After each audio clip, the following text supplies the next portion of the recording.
Organised crime is targeting our hard-earned life savings. Money laundering is central. Criminals don't do criminality for their mum to make them proud of them. They do it for criminal benefit. Laundering the stolen millions through front companies, offshore accounts and gold. There is only one motive, it's to make money. It's to buy the expensive watches, to buy the big houses. It's pure greed, it's as simple as that. Across Britain, hundreds of victims have been preyed upon. I invested £64,000.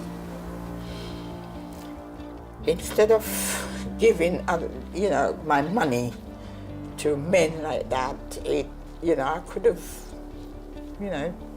leave it for my grandchildren. Forced out of retirement, their pensions stolen. Why do they have to do this? Why do they have to destroy people's lives?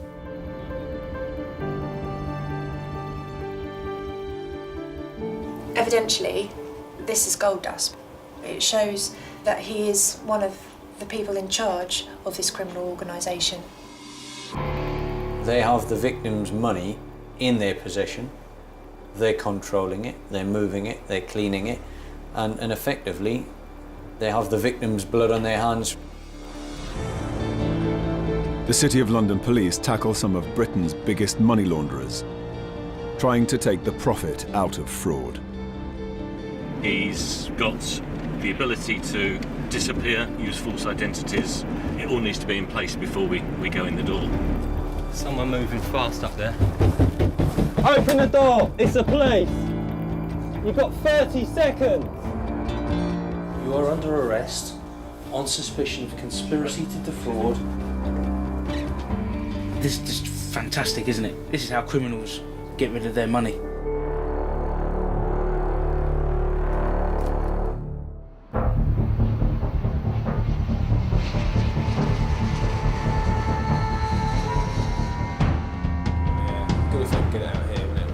Detectives from the City of London Police have been tipped off about a high-value target arriving at Heathrow.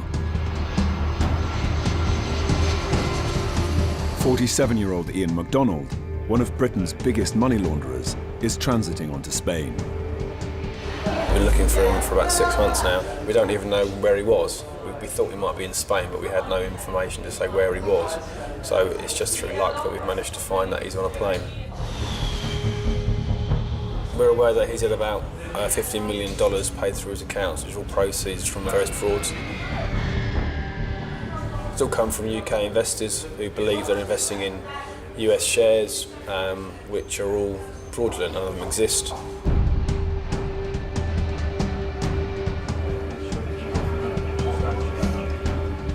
The reason these people commit crime or commit fraud is for criminal benefit. Without him, there would be no benefit. So he's central to their operation. He's the one that's moving the money from the US back to Spain. Booked in business class, MacDonald has no idea detectives are waiting for him. If they're going to have documents, it's going to be in their hand luggage, and that's what we want, really.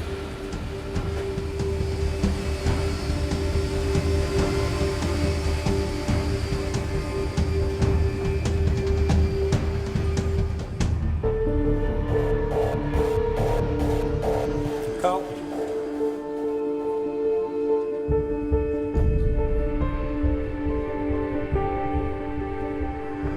See you later, thank you.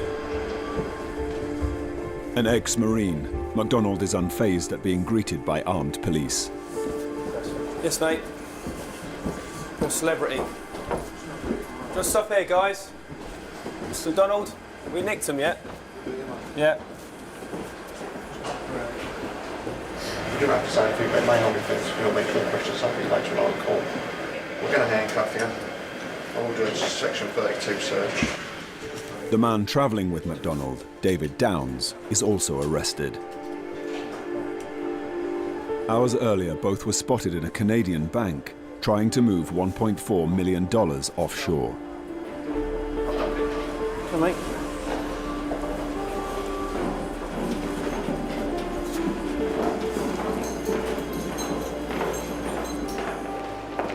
MacDonald's got a military background. He's well regimented in the way that he constructs his business. a smooth operator to work with, less chance of leakage, able to keep his mouth shut. They have the victim's money in their possession. They're controlling it, they're moving it, they're cleaning it, and effectively they have the victim's blood on their hands from the minute the money's paid to the minute it's spent in the luxurious lifestyle that these people tend to keep. MacDonald and Downs are taken back to Bishopsgate Police Station. Detectives have only 24 hours before they must charge or release them. Mr. MacDonald, do you want to come and stand up, please, sir? MacDonald is the first to be taken into interview. He claims he's a legitimate businessman. His accounts are clean, but when questioned about his friend, Downs, he clams up. There's obviously somebody instructing him, so there's somebody, perhaps higher up the chain than he is, instructing him, using him to do this type of work. So, this is what we've got to do at the moment, is try and take these people out piece by piece. David John, date of birth 01/05/1966. That's correct. David Downs denies all knowledge of money laundering or fraud. Their computers and phones are seized, but will take weeks to analyse.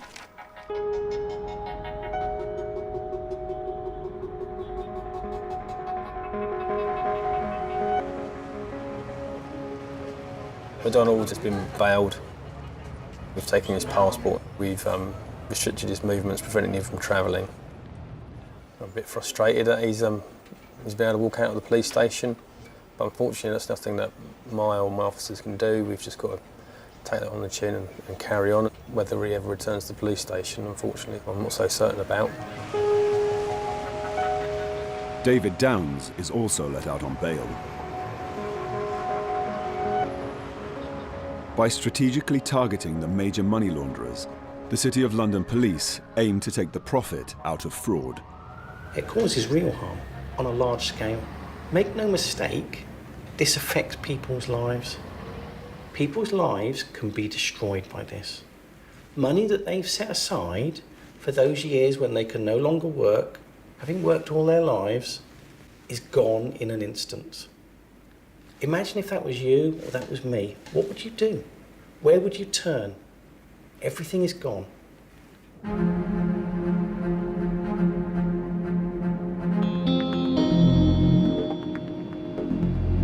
Detectives from the City of London Police are targeting Britain's major money launderers, hired by organised crime to legitimise dirty money stolen from British victims of fraud. It's a moralistic point of view. Do you want to rip off your own grandfather, take all his money and watch him die? It's about whether you've got the morals to not do that at the end of the day. And that's what, many people get caught up in it, 50% walk away, but a lot of people stay because they make that judgment call about what's important to them and can they offset the guilt by having 50 grand and a nice Bentley. One of the most sophisticated money laundering operations detectives recently dealt with involves a British-Pakistani gang who shifted £7.8 million abroad in a matter of weeks. The gold was discovered in the converted flat in Nottingham. We conducted a search of the premises and there were two small strong boxes found. Each one of these is worth approximately £2,000. Very small, very easily hidden, compared to £2,000 in cash. Today's market is worth £65,000. There is only one motive for doing this.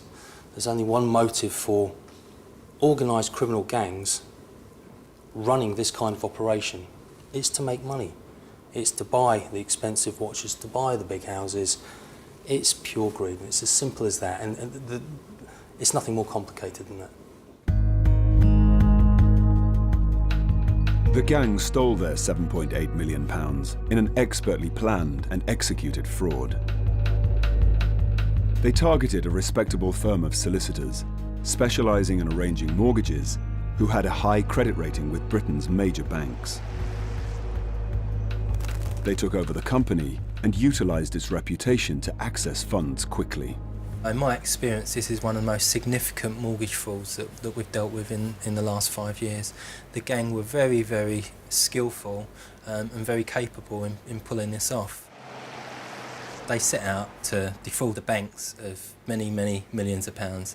And they did this by creating false identities, applying for 33 false mortgages with the major banks.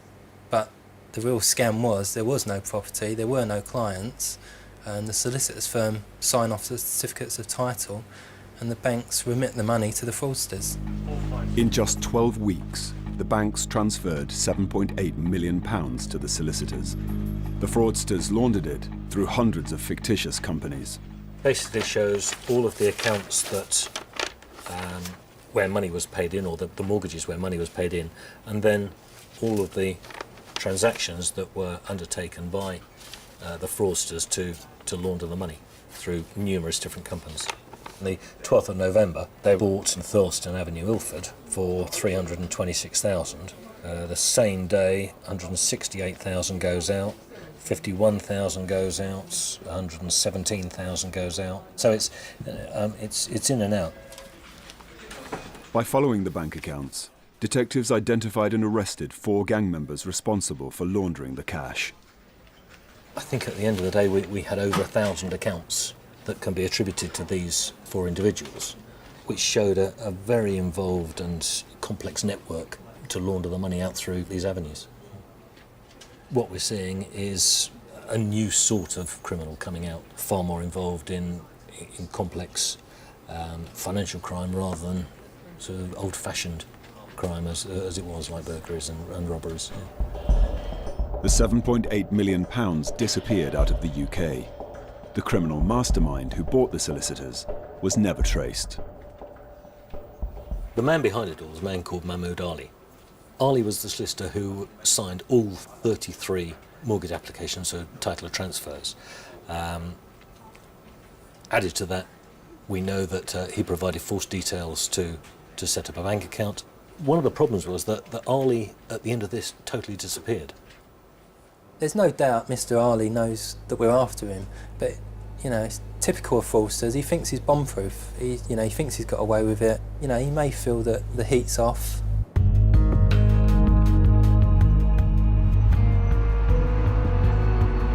All detectives have to go on is a photograph of 49-year-old Ali and a driving licence from the DVLA.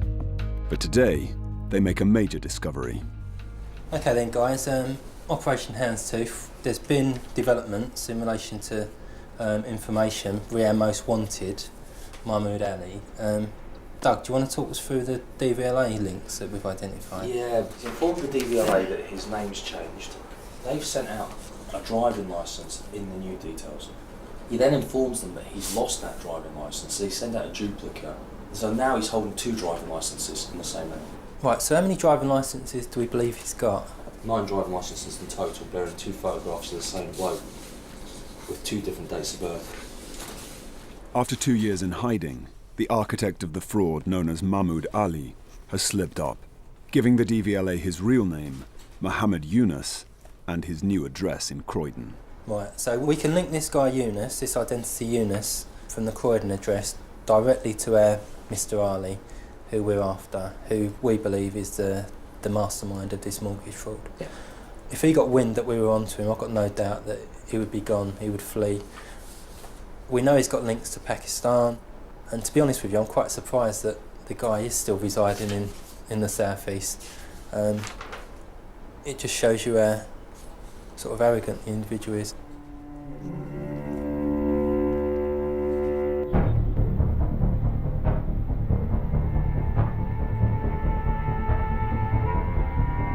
It's 6 a.m. 10 detectives from the City of London Police are going to arrest Mohammed Yunus. Tucked away in a quiet suburb of Croydon, Yunus believes he's done enough to cover his tracks. Hello? Oh, okay, if you just pull up, we're about a mile away. I'll give you a call. We'll do the drive past, just to make sure the vehicles are there. Just take it nice and slow. He's got the ability to disappear, use false identities. If the cars are not there and if he's not present, and we go in and search the house, we're in real risk of him being a flight and disappearing again. So it all needs to be in place before we go in the door without sort of revealing our hands. That's a Q7, isn't it? Q7. And one of the Beamers. Appear as if it's there. No, it is, yeah, the Chevrolet is, it's at the far side of it. Right in the corner, so it's there. Definitely there? Yeah. Okay. We're on.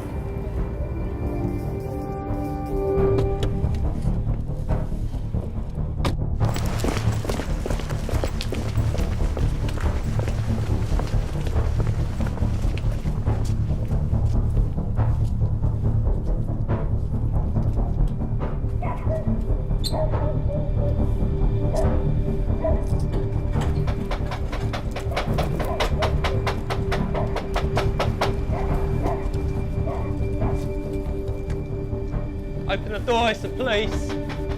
Open the door. Someone moving fast up there. Open the door, it's the police. Open the door, it's the police. You've got 30 seconds.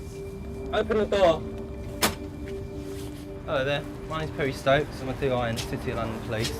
We've got a search warrant to search the premises. Who else is in the house? Hello? We're just going to have a look, see who's here. The downstairs secure, DCI Stokes heads upstairs. Hello. We're from the police. Okay. Do you want to get yourself ready and come downstairs, please? Yunus is arrested at his bedside. On seeing the detectives, he faints. Right, listen, up on your feet, downstairs. I can imagine it's quite a shock for you. Take it steady. Don't want any accidents, nice and slow. Just come through here and we'll explain what's going on. We're here to execute a search warrant, and it's in relation to a mortgage fraud. In relation to the company Montague Mason Solicitors. What's your name, please? Mohammed, Asif, Yunus. And what's your date of birth? 27, 11, 61. Right, Mr. Yunus, I want you to listen to me. Okay, my name's DC Perry, alright? City London Police Fraud Squad, okay? I'm telling you, you are under arrest on suspicion of conspiracy to defraud the Abbey National and Birmingham Midshires in relation to a mortgage fraud involving Montague Mason Solicitors. You're not obliged to say anything, but it may harm you defence. Faint upstairs. It was like... You fainted? Well, it was like a Gillian McKeith moment. Exactly 2 years after he went missing, detectives have finally caught Mohammed Yunus.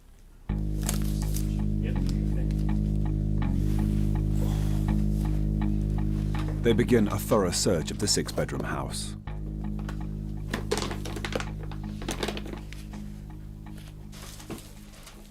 Ultimately, we're looking for stuff that links our man directly to Montague Mason Solicitors and the false identity Mahmoud Ali. Just like his money launderers, Yunus has a fondness for gold. I know from past experience, they're not cheap.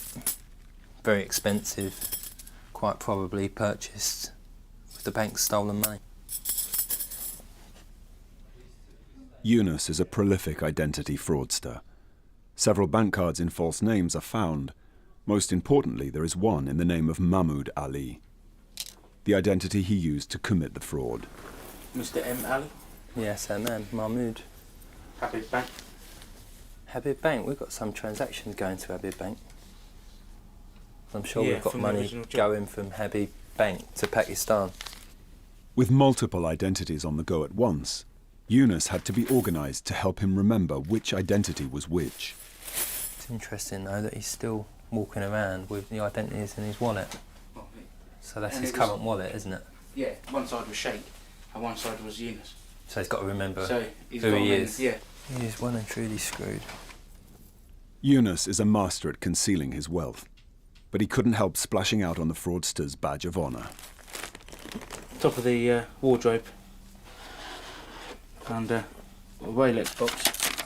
And an invoice. in the name of Mamud Ali, where he paid £13,000 for a Rolex watch. I mean, this is just fantastic, isn't it? This is how criminals get rid of their money. They buy gifts. They spend it on gifts for themselves and the family, and something like this. We don't find a 13 grand watch every day of the week in these searches. Where's your shoes? Shoes. It just goes to show the arrogance of these fraudsters. They think they've got away with it. He's purchased a high-value watch, £13,000. Most members of the public would never be able to afford a luxury item like that. And it pains me that you've got fraudsters out there able to buy luxury items such as this. His greed in purchasing a Rolex is ultimately going to be his downfall, because that's direct evidence linking him to the offence. So on this occasion, I'm glad he bought the Rolex.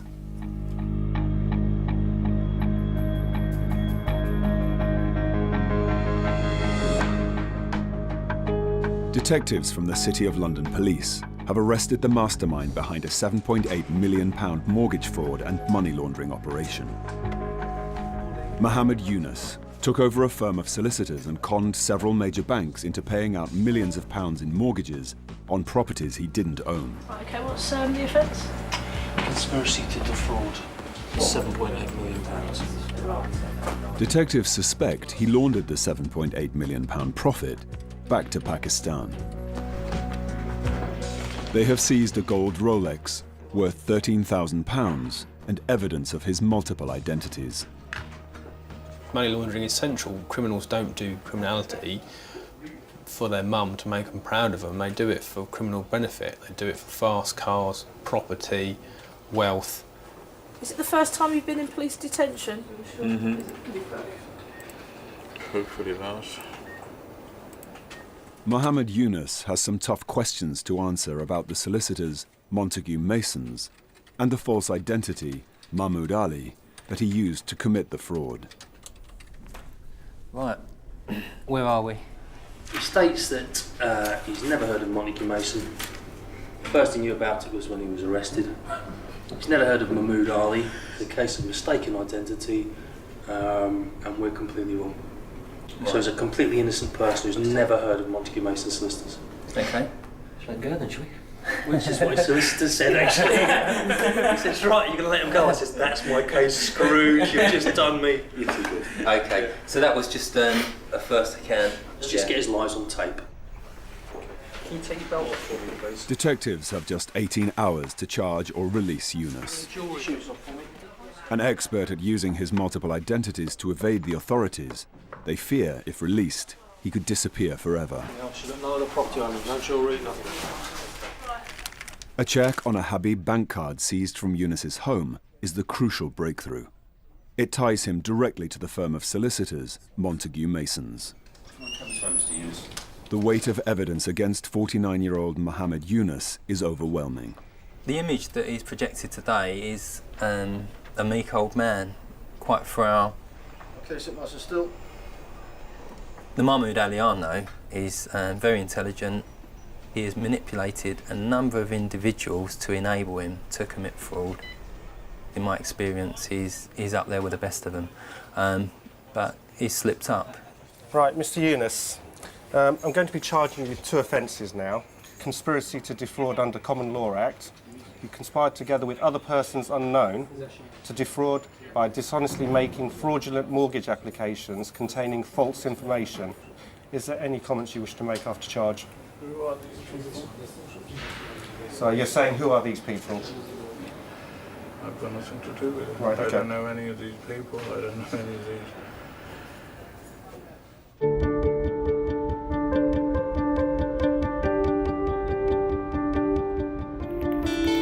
Money launderers operate at the highest level of organised crime. The more sophisticated seek to mirror multinational corporations, setting up a labyrinth of front companies, offshore accounts, and constantly moving their funds between jurisdictions. I think there's a combination of skills that a good money launderer must have. A devious nature, absolutely required. You have to be a schemer, able to shut the door on what lies behind your actions and the actions of others committing the crime in respect of the harm it does to victims who lose their life savings. Detectives are still trying to unravel the bank accounts of Ian MacDonald, the money launderer they arrested at Heathrow. He and his companion, David Downs, are on bail. Hours before they flew into the UK, they both went into a bank in Vancouver, Canada. Detectives have just received the bank's CCTV and a witness statement from the manager. This is Mr. MacDonald going into the bank to try and instigate a wire transfer from the account held in this branch to another bank account in another country. The bank had been monitoring the account. It had a balance of 1.4 million US dollars, and further inspection showed that the money was coming from UK investors. They became suspicious of this and put a freeze on the account. Bank staff questioned MacDonald. The hundreds of payments from UK citizens coming into his account set alarm bells ringing. Being a money launderer is all about maintaining a semblance of professionalism in order to make people believe that you are legitimate and that they won't report you to the authorities. All they do is wear a suit, play a front and move money from A to B. When challenged, MacDonald's front as a businessman falters. He calls David Downs in. Downs makes the first mistake of his criminal career. This is the diagram drawn by David Downs in the bank. He was trying to tell the bank staff that his business is legitimate. He says that he is Morano, the seller, and they sell investments to UK individuals who then pay money into the bank, and Ian MacDonald takes 1%. And then 97% goes back to the seller, Morano. So that's over $1 million US. It's a substantial amount of money. Detectives know Morano Invest to be a shell company used by Downs for fraud, selling British victims worthless shares in US companies and fake carbon credits. So evidentially, Mr. Downs drawing this diagram is gold dust because it shows his true role. It shows, you know, that he is one of the people in charge of this criminal organisation. Delving deeper into Downs's past, detectives discover they have arrested one of the world's most wanted. Downs is one of the significant individuals in Europe for this kind of criminality. He's been involved in this for a number of years. He is centrally involved in the organisation, and that MacDonald at this time seems to be his money laundering organisation attached to the side of the criminality. A detailed examination of David Downs's personal property provides concrete proof of his links to the money laundered in MacDonald's bank accounts. There was this, what seemingly looks like a Porsche car key. We asked our forensics department to look at it, and they realised that there was a USB stick. The information that was obtained from this USB stick basically links Mr. Downs to Mr. MacDonald with regards to bank accounts that have been opened in Canada. A document on Downs's laptop reveals he targeted thousands of victims. We've got a list of approximately in excess of 2,000 names. You've got the name of a victim, their address, phone number, passport, a share price, how much they've paid. This list shows Downs and MacDonald had been at the top of a criminal organisation, which had perpetrated one of the biggest investment frauds in Britain.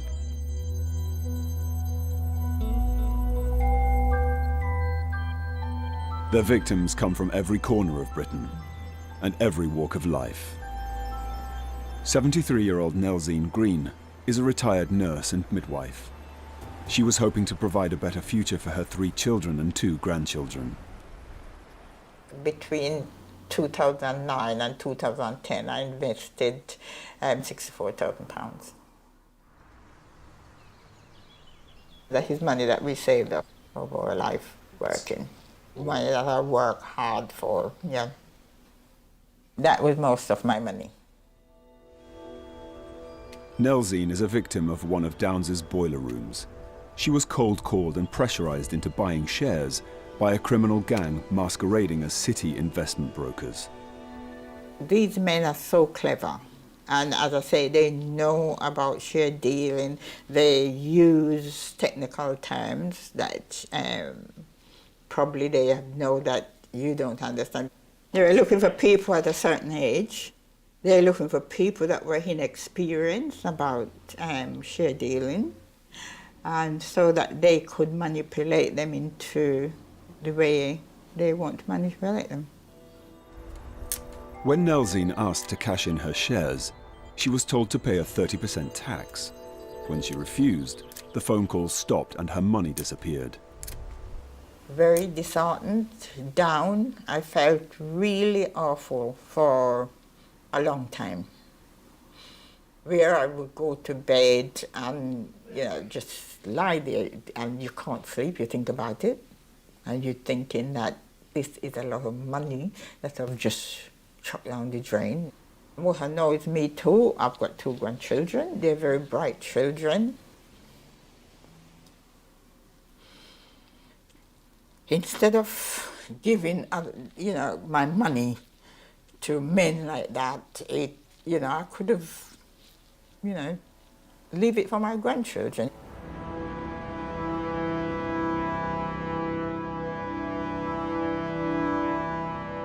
Today, detectives have invited victims from all over the country to London. A number have lost their life savings, others their homes. Some have had their retirement cut short, forced back to work to recoup their losses. I've dealt with murder, rape and mayhem all my police career, but this is one crime that really got under my skin. They are cold-blooded, organised criminals who are cowards that hide behind a telephone or a website and a company that doesn't trade or exist. The victims could provide vital evidence about Downs and McDonald's operations. What shares did you buy? They were in America. The American shares. S-Red shares, were they? Yep. Right. I need information from you in your statements explaining to me how you came to buy the shares and, you know, how you misrepresented when they were sold to you. That's what I need to know at the moment. I need that information. Okay, this is layers of falsehoods and facts, and we need to step back and say what is true. I've been speaking to all the victims, and during the course of this investigation, I've had a number of victims have died. I've had victims, elderly, vulnerable victims of dementia having to go into homes. I've had victims saying they feel suicidal because of their losses. It's just destroying people's lives. Across Britain, hundreds of victims were targeted more than once. Having conned them with fake shares, Downs enticed the same victims to buy worthless carbon credits and green investments. MacDonald continued as his criminal banker. Without their activity, the criminality wouldn't have been able to go ahead. They have gone into this eyes wide open. They know what they've done. They know that they're facilitating the kind of crimes where people will be the victims at the end of it. They don't care. They might tell you that they care. They do not care. By following the money trail from the victims' accounts to their numerous offshore accounts, detectives are able to establish the vast scale of their crime. So the investor payments, $12 million US, goes into the account there. And this here shows the wire transfers out.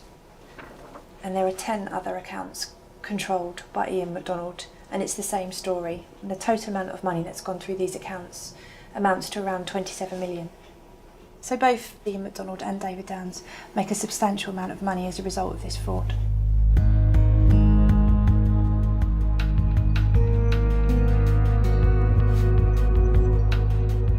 The City of London Police is investigating one of the largest money laundering operations Britain has seen.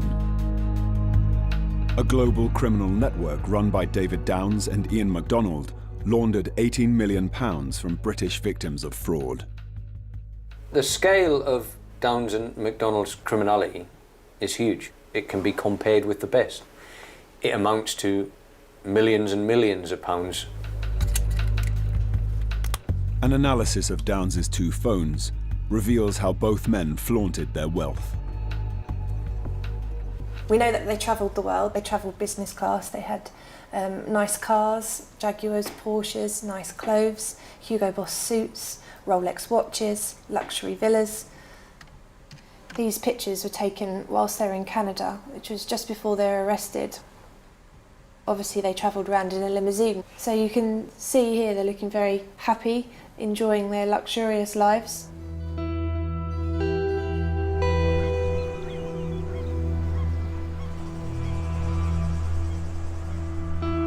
Downes and MacDonald ran their criminal empire from Spain, a well-established hiding place for British organised crime. With over 500,000 expats now living in Spain, they were able to blend into the background, with few questions asked about how they earned their millions. Downes was one of the core individuals involved in boiler rooms in Spain. You know, he was a leading light in that criminal organisations. He was, you know, one of the central founding fathers of the criminality.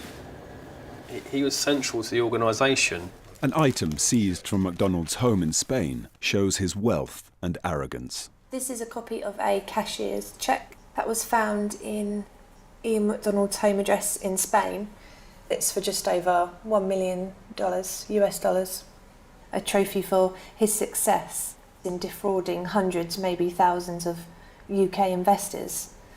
The victims are still suffering. I feel incredibly sad for them, and sad for them and the impact that this has had on their lives. I wish I could do more to help, but it's all as a result of the actions of 2 particularly greedy, selfish individuals.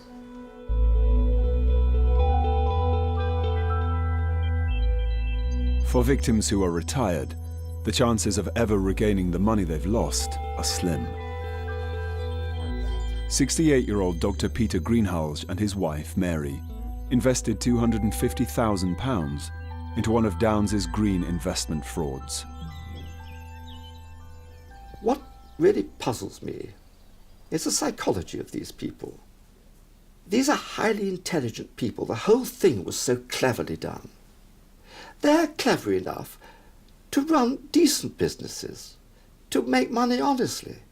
Why do they have to do this? Why do they have to destroy people's lives? Now, it's hurt us very badly. We're on the ropes, but we're not down and out. Like many victims, Dr. Greenhalgh is ashamed and finds it difficult to talk about what happened. I'll tell you the amount of money, which is absolutely horrifying. It's £250,000. And I've been in business as well as in academic life, and I've had really quite a lot to do with investment, and that's one reason why I feel such a grade 1 idiot, having been suckered into this appalling fraud. Dr. Greenhalgh and his wife were targeted at a particularly difficult time in their lives. One thing I most bitterly regret was not going to see them at the offices in London and meeting them. I did try, but my wife was very ill at the time with having chemotherapy, and on the day that I was due to go, she woke up with a raging temperature and I had to take her into Guy's Hospital. Their £250,000 loss means Dr. Greenhalgh fears he will have to sell his home of 18 years. He's also been forced out of retirement to work in his daughter's publishing business. Unfortunately, we're struggling because of this. I'm sorry, Claire. Oh. And, you know, It's wonderful to have the help. I mean, I would never have... But it's such a brilliant idea, and you deserve to succeed. It's the getting into the bookshops, especially the really big ones, is almost impossible for independent publishers. If we had not lost that money, this company would fly. Because we're now struggling because it was a huge investment. Honest to God, I would like to see them hung, drawn and quartered in the middle of Trafalgar Square.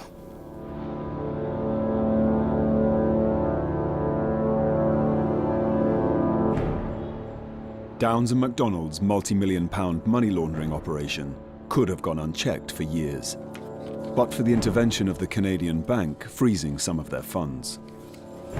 Detectives could not initially understand why Downs came out of the shadows and went to the bank with MacDonald. Emails retrieved from Downs's computer reveal he was under pressure from criminal associates to handle their millions carefully. Mr. Downs uses the name Smiley-Wink. The other person says, "Have you been to the bank yet?" And Smiley-Wink says, "No, mate. First morning here, Ian hasn't arranged a thing." And the other person says, "Are you fucking serious? Fly all that way without a meeting arranged? Fucking hell." And I think this conversation shows the relationship between Ian MacDonald and David Downs. I think it's starting to break down, and it almost shows that Mr. Downs doesn't trust Ian MacDonald. It's probably one of the reasons why he came to Canada, to check up on what Mr. MacDonald was doing, and to help release the funds, to get his money.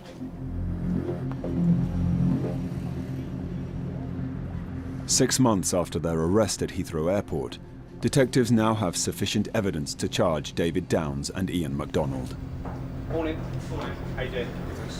The first charge, that between the 12th of January 2007 and the 2nd of December 2010, conspired together with David John Downs and with others to defraud such persons who could be persuaded to invest. The professional ones, the top level, accept the likelihood of a custodial sentence if they get caught. What they don't accept is losing all their money. So if you take their money away, there's no incentive for them to do their activity. So they get put in prison and they lose all their money, then it's depressing. But if you go, I'm going to go to prison for 5 years, but I'm going to come out to £1.5 million in my bank account and a villa in Thailand, that's not so bad, is it?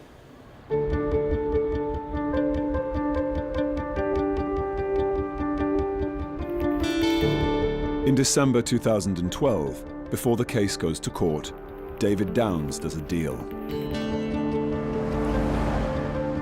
He pleads guilty to conspiracy to defraud and offers to give £3.9 million back to the victims. For the money and his early plea, Downs receives a reduced sentence of 4 years and 7 months.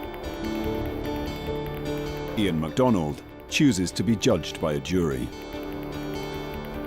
After 12 weeks, they find him guilty of money laundering, but acquit him of fraud. He receives an 8-year sentence. Detectives have recovered just under £5 million from Downs and MacDonald, money that will be used by the court to compensate the victims. Money launderers everywhere know that we are coming after them. We are coming after those people who support, enable, who facilitate fraud, no matter where they are, no matter how remote they may think they are from the front line of the criminality. We are coming after them. Mohammed Yunus, the man behind the £7.8 million mortgage fraud, pleaded guilty to conspiracy to defraud and money laundering. He is sentenced to 7 years.